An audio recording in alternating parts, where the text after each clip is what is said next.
made me think about Dreamville Fest. Dreamville Fest 2023 happened what, 2 weeks ago? A week and change ago? A week ago. It was last weekend. So Dreamville Fest happened last weekend. As we all know, Dreamville. We sure do. They have this festival. So J. Cole is in charge of Dreamville. It's his label. Yep. And it is his festival. It happens in Raleigh, North Carolina. It happened in Raleigh, North Carolina. It's a two-day festival. And so Usher was headliner of day number 1.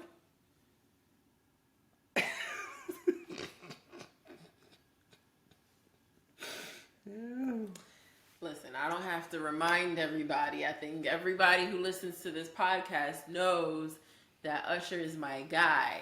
Okay? I love me some Usher. I have loved Usher since the beginning. Okay? And yes, there was an album before My Way. A lot of people don't know that.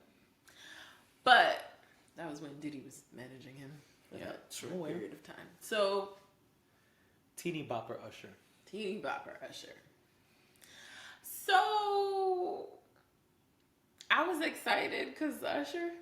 Right. And then day number 2 was headlined by, and this is how it said it on the flyer, J. Cole and Drake. Yes, they shared the line. Yep. Which apparently, which line you fall on a festival flyer is a really big deal. Oh yeah, there's like lawsuits happening and people boycotting completely. Yeah. Yes. No, this is a big deal. So the fact that they were okay with being next to each other. I mean, we know that J. Cole and Drake are friends. They are friends. They shared the byline. They shared it. Well, it's not a byline. They shared the headliner. Yeah. Space title. J. Cole came out. That's where you want to start? You want to start with Cole? I mean, because in order to talk about the two of them, J. Cole came out first. Oh, so we're skipping Usher, or we're gonna go back to Usher? It doesn't matter. We'll go back to Usher. You want to end with love. Got it. No, I have positive things to say. I mean, I just feel like whenever Jermaine gets on the stage, I'm nervous about what you're gonna say. Go ahead. I just, I don't know what it is, but he just exudes this energy, and I'm intrigued. I enjoyed it very much watching him perform. I did. Now Drake, on the other hand. Oh shit! All right. Should I move over? Should I slide out of frame like I did the one or two podcast a while back? Like, I think the difference between the two of them is there's a lot of differences. Very much so, but I think that. Never mind. That's not even important. No, come on. No, I was just gonna say. Use your platform. I was just gonna say that the reason why Jermaine drops panties is because he's not trying to be anybody. He's just being him. He's just getting on stage. And I always say this. I've said this many times on this podcast that I love watching people who make music enjoy their own music. I like when he kind of like thinks about the song that he's about to perform, and he may tell a little story about it, or he may be like, I know y'all want this one, I know y'all love this one, and if y'all been rocking with me since day one, I know y'all know this. I love the way he gets into his music. He's very no frills, we know that. Yep. But that's kind of a part of his appeal, and that's very much a part of his charm, where I feel like Drake, I don't like to compare. I don't even know how I got here, but because they're sharing the headliner space. Drake. Okay, I didn't enjoy Drake's set. I enjoyed hearing music that I like. Okay. And for a long time, I was very tapped into Drake's music. I was listening to every album. I was bumping his albums like there was no other album to listen to at one point. It's not so much that way now. I got lost. I even said I was at my sister's house when I was watching part of it, and I said, wow, got to the end of this, and I immediately started to feel old because I was just like, I don't think I know this new Drake. I was like, I don't. But we've been on here talking about 21. We have, of course, like I've heard that, but honestly, 21 Savage came out, and I was like, is that 21 Savage? Of course I knew Wayne. I knew when Lil Wayne came out. I said, oh, this is great. I like this. He performed songs that we actually like, so that was good. Yes, he did. But Drake's, speaking of sequence, Drake's set was weird. How so? The music wasn't transitioning well. Not only that, yeah, the music wasn't transitioning well. It was almost like it was lazily arranged. There are some other podcasters who have said that this was a lazy Drake performance. It felt that way. I've seen him perform live before. I've said that on here. And I had a very good time when I saw him perform live. He was also on one, Summer 16. That was a great year for Drake. Yep. That was a great year for Drake's music. Yep. One would argue this year is a great year for Drake's music. Maybe. Or last year. Because I heard the shit he put out the other day sucked. But anyway. It wasn't giving me the same energy. It wasn't giving? It wasn't giving me the same energy. It made me feel like he was trying to be young. Like he was up there like bouncing up and down on the stage and all of that. I guess I'm not really used to seeing Drake like that. When I saw Drake, he was a different Drake.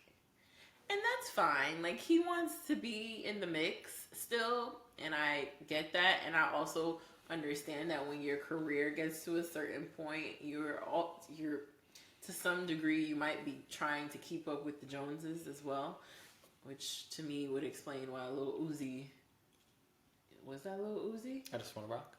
I just rock, which rock, is why rock, I just want to just rock was rock. in the middle of his set. Now that was a weird transition. Not Lil Uzi doing Marvin's Room right after. Yeah, that was weird. And honestly, he didn't need to do Marvin's Room. I mean, after the lawsuit money, I'm doing Marvin's Room every time I perform. Yeah, but like maybe not after Lil Uzi Vert does his #1 smash single. And he was jumping up and down most of the time that he was on stage. Marvin's Room wasn't appropriate for this for this show he did. It wasn't appropriate. Jumping up and down to Marvin's Room is interesting. No, Marvin's Room is always a good idea, like at a Drake show, right? Like right. I'm not at all. I love Marvin's Room. I want to be clear. Okay. I enjoy Marvin's Room very much because first of all, I think it's hilarious, but cups full of rose. All my people in here. So Marvin's Room is great in my opinion. My problem with Marvin's Room at Dreamville Fest is that it just didn't belong. And that's okay because you know what, Drake? Your catalog is that long that you didn't need to do Marvin's Room this time. Any other time I would have been like, Drake didn't do Marvin's Room. This time though, seeing him with the energy he had and what he seemed to be trying to do, keep it upbeat and, youthful, I guess. He didn't need to do Marvin's Room. It was weird. It was weird where it was placed. I don't like the fact that the songs weren't arranged in a way where some of his best verses could shine. Mm-hmm. I think that the songs were just arranged in a way where he did the first verse and that was it. Yeah. And that bored me. I don't care about that. Okay. That's not what makes Drake great. But didn't Usher do the same thing? Gotta compare a little bit here, sorry. We're gonna talk about Usher. You got it, boss. We're gonna talk about Usher. But tell me what you thought about Drake and J. Cole. Well, first of all, I have been a J. Cole fan for a long time now. And so I was hyped immediately when he started performing because he performed his first single ever, which many said to him back then it shouldn't have been a single in the first place. And he had said publicly, I didn't know shit about radio back then. I didn't know about how songs work. I just made a hot song and we shot a video. I ain't know shit. And so for him to do Who Dat to start, that was telling you, hey, this is for my day one fans. And so that was super fly to me. And then he kept going. I thought Drake bringing him back out to close the show was interesting, but then I didn't think that was the song he was gonna do. And It was weird. I almost feel like something happened there. Like it was weird. It was because I'm not mad at J. Cole doing one last song, but I didn't think that would be the song. But it almost sounded like they were gonna do a song together. Right. It sounded like they were gonna do Hit It in the Morning, which is the song they have together. But then, which would have been a weird closer too. I would argue that would have been the transition over to Drake's set. That's what I imagined. When I saw them on the flyer, before I saw this or knew when it was or anything, I was like, oh, if it's the way it is, J. Cole and Drake is coming out second, then the transition would be fly to be morning, in the morning. Because that's the song they have together. They have others, but that's the song everyone knows that they have together from Cole's first album. And that would be the transition to Drake's album. I also was curious, are they going to do what some people do? Like, I've seen Mary J. Blige and Jay-Z in concert together. Yeah. I saw Mary J. Blige and Nas together in concert. And both times, both legendary MCs, when they came out and did their stuff, it was like a little bit of Mary, a little bit of Nas, and then same thing. Hove, actually with Hove, it was kind of the reverse. Hove came out and did like a shitload of hits, and it was like, I'm out. And then Mary came. And I think Hove came out and did a couple more and closed the show. Something like that. The point is, I was curious were they going to do some kind of back and forth thing. Because I could totally see like Cole doing 4 songs, Drake doing 4 songs, Cole doing 2 songs, Drake. Anyway, so it was interesting to watch. I loved Cole's set. I loved that he brought out the squad. That was very interesting. That's my first time seeing the squad because I normally listen to Dreamville stuff. Yeah. I'm not a big video watcher. Okay. So I saw all of them on stage and that was interesting to see. Yeah, I like that. Some of the guys have been with him for a long time. And so that was really cool. Some of them he brought out at the Rolling Loud show that he did last year, right? Yeah. In the show in the rain that we spoke about. Yeah, he definitely did. Yeah.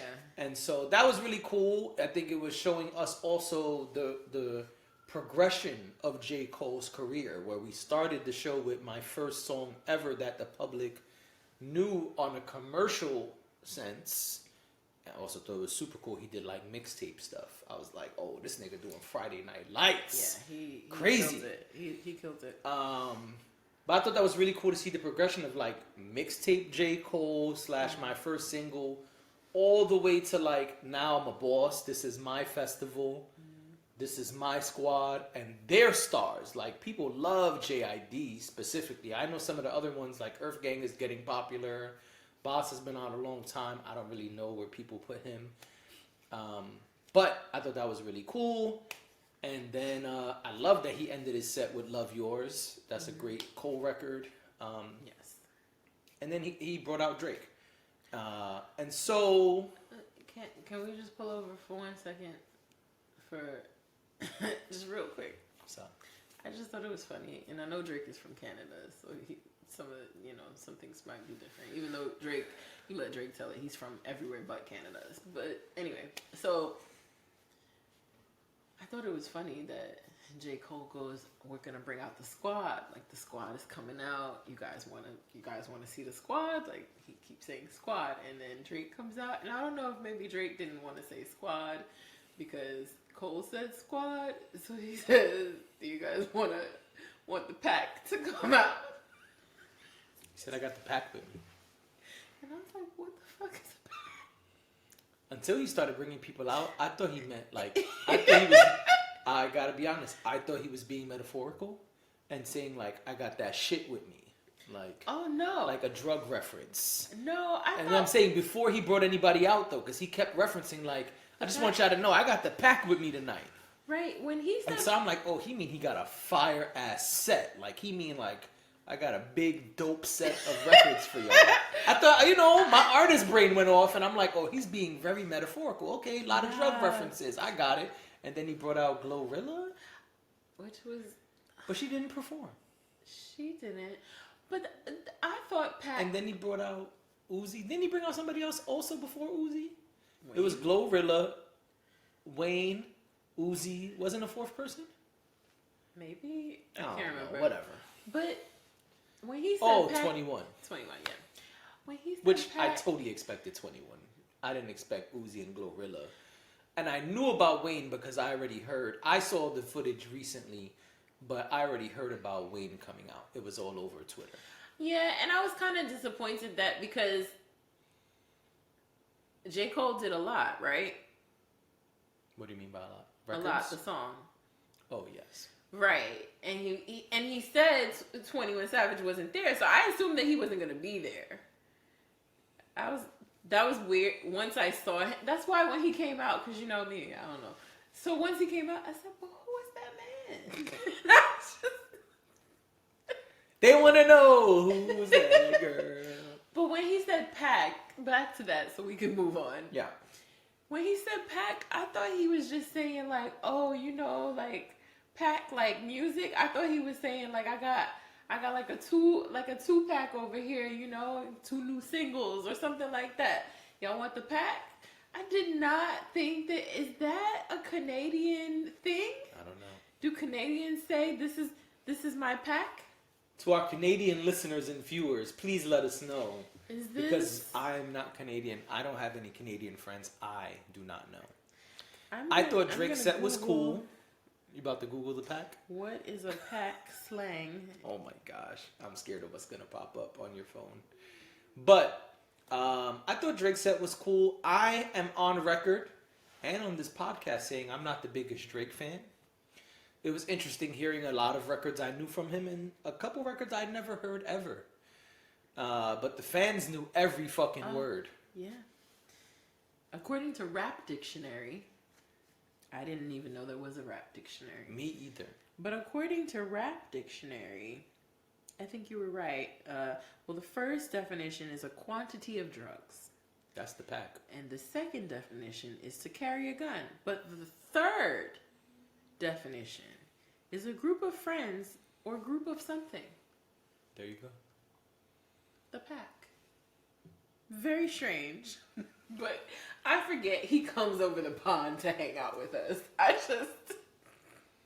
mean, he lives in LA, so I don't know if he comes over to Bond, but anyway. You know what I mean. I do. Anyway, I thought his set was cool. Niggas be trying to like clown you a joke. Anyway. Moving right along. What I was gonna say? I don't even know, man. You were gonna say, let's wrap up this pod. Wrap it up, wrap it up, wrap it up, wrap it up, wrap it up. That's not what I was gonna say. Okay. Drake's set was cool. Oh, that's what I was gonna say. I was gonna say the crowd seemed more into his records than he did half the time. Yeah, I don't know what was going on. That was interesting to me. Drake been phoning it in, and we talked about that already. Drake don't give a fuck about nothing no more. Drake said, my friend asked me to do this. And he made that very clear. My friend asked me to do this. Well, that made me a little uncomfortable. Did it? Why you keep telling niggas you got a festival? Why you keep reminding niggas how long you been around? Why you keep telling niggas J. Cole asked you to do this and that's why you're here? Nigga, if you ain't want to do it, why'd you do it? Because really and truly, they didn't need Drake to be on that bill for that crowd to come and for those tickets to sell. No. Usher as day one and Cole as day two would have sold plenty of tickets. And J. Cole did a phenomenal job, and the crowd was very excited about him. There was if Drake did not come out, if J. Cole came out and he did his set and then said, actually, psych, Drake's not coming out. April Fools. We'll get to that. Alright. We will get to Usher and his old ass. Some old shit right there, yo. Get to Usher pranking the people. Ridiculous. Yo, tell me you're in your mid 40s without telling me you're in your mid 40s. What the fuck? It made me think he was 50. You know. I thought so too. No, he's 44. I looked it up. After that, I looked it up. I said, well, let me, because I was like, Usher's a 50-year-old man. Then I said, wait, let me not age this man. Let me look it up. He's 44. Anyway, if Cole said psych, and I'm the only one performing, we would have been fine. We would have been okay. Absolutely. We would have lived and we would have enjoyed another ourselves. 45 minutes of Cole, I would not have been, or hour, whatever it was, I wouldn't have been mad at all. Yeah. But it was weird that he kept doing that. And I was going to say, and also, like, it sounded to me like a lot of people came to see the Dreamville artists. Yeah. Because I saw Ari's set earlier today, and they were singing every word and very excited to hear Ari. Who bodied it, by the way? You might have to apologize to Ari.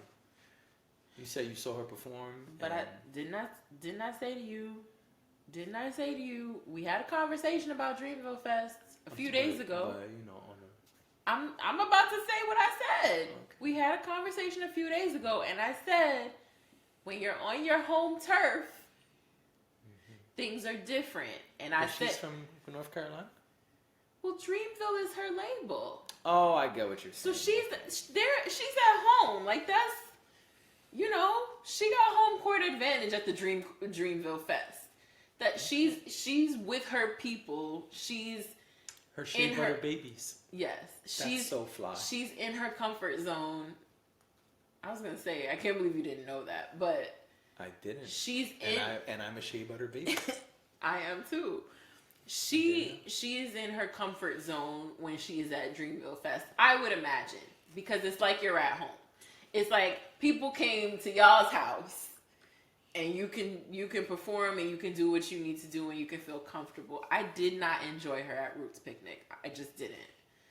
And I'm not going to apologize. I'm not going to apologize for not liking. See, and you talk about me and my Super Bowl Rihanna hate.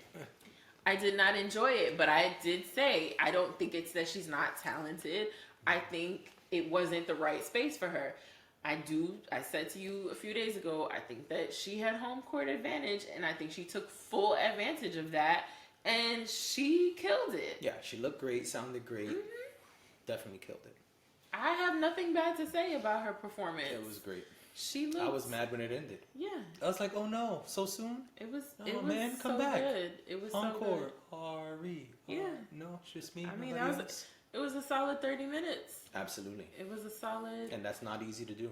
No. She's still a relatively new act. Especially in her little dress. In her little dress. It was cute. She looked great. Nods in agreement. Yep. Going back to that. Mm-hmm. Because I don't want no smoke. Yep. I wasn't even mad that I could see her panties. Oh man, I gotta watch it on my big screen. I have to get another view, Ari. She turned around at one point. I said, "Oh, okay, but good. have to Good put for it on you, my, girl. Got to throw it on the 55-inch 4K now." Nah, I'm just playing. That don't sound nice. Just kidding. Ari was great. Yeah. J. Cole was great. Drake was cool. He was cool. Usher baby. It's very rare that I have something bad to say about Usher. All right, so